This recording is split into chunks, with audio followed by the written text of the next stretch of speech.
Here we have a brief history of weed. 2727 BC, China begins using marijuana as medicine. 500 AD, cannabis reaches Europe by way of India and Africa. 1619, Jamestown colony law, all settlers required to grow cannabis. 1891, Queen Victoria is prescribed marijuana to relieve menstrual cramps. 1937, federal law bans marijuana. 1965, 1 million Americans had tried marijuana. This rose to 24 million in 1972. And now, marijuana is America's #1 cash crop at $36 billion a year. Hello, and my name is Oninya Chigoli. I'm currently a second-year student studying sociology at Kingston University. I'll be talking to you today about why cannabis should be legalised. I'll be focusing on 3 different subject areas, the first being political. Here we have some footage from Mr. Noam Chomsky. There has never been a medical reason for criminalizing marijuana. I looked through the history of this if you're interested. I don't know if you want me to run through it, but it's an interesting history. Marijuana was criminalized. See, very commonly, substances are criminalized because they're associated with what are called the dangerous classes. Poor people or working people. So, for example, in England in the 19th century, there was a period when gin was criminalized and whiskey wasn't, because gin is what poor people drank.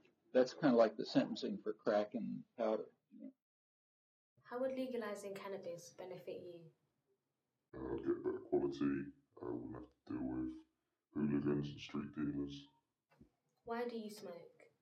Just to stay calm and to relax myself before any stressful situations. Have you encountered any problems with cannabis? Yeah, it's often sprayed with chemicals like glass, flour, sand, just to weigh it down. Have you ever been caught with cannabis? Yeah, I was caught going into a club, got a street warning, got dusted on the side of the road. Do you feel like you are overpaying? Yeah, it's only a plant, and it's only because of its criminal status that you have to pay so much. The government will have more control over its distribution, and the chances of cannabis getting into the wrong hands will be reduced, such as those at risk of mental illnesses. This will be a positive result for everyone.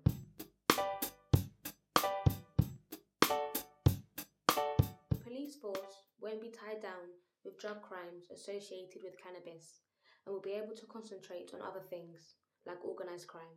Dr. Julian Huppert, MP for the Liberal Democrats, says taking a tough line through the courts and imposing jail sentences on drug addicts for relatively small drug charges hasn't worked out. Jails are overcrowded. Moving away from the political factors to see how it relates to the medical industry, we see that legalising cannabis will be beneficial in this area too. Up until 1937, smoking marijuana was legal. It was still stupid. It was legal, but all of a sudden we decided we were going to outlaw it. Well, nobody's outlawed marijuana. More people smoke it now than ever before. But some states have legalized the use of marijuana for medical reasons. How compassionate, how not compassionate could that be? Shouldn't people be allowed to make that choices?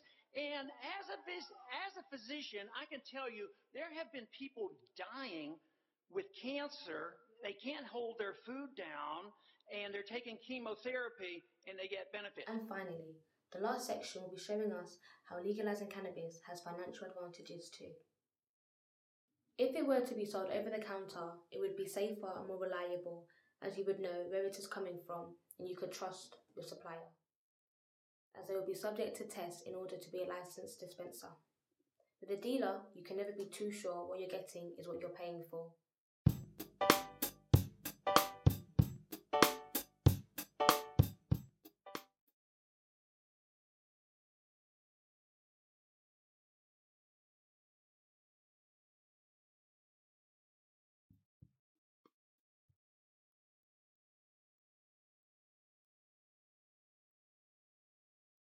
Research shows in a chart, according to David Nutt, that alcohol, heroin, cocaine, and even tobacco are more harmful than cannabis.